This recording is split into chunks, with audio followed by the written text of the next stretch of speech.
ألم تر إلى ربك كيف مد الظل ولو شاء لجعله ساكنا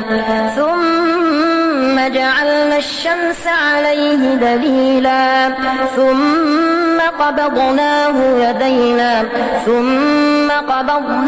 إلينا قبضا يسيرا وهو الذي جعل الليل لباسا والنوم سباتا وجعل النهار نشورا وهو الذي أرسل الرياح نشرا بين يدي رحمته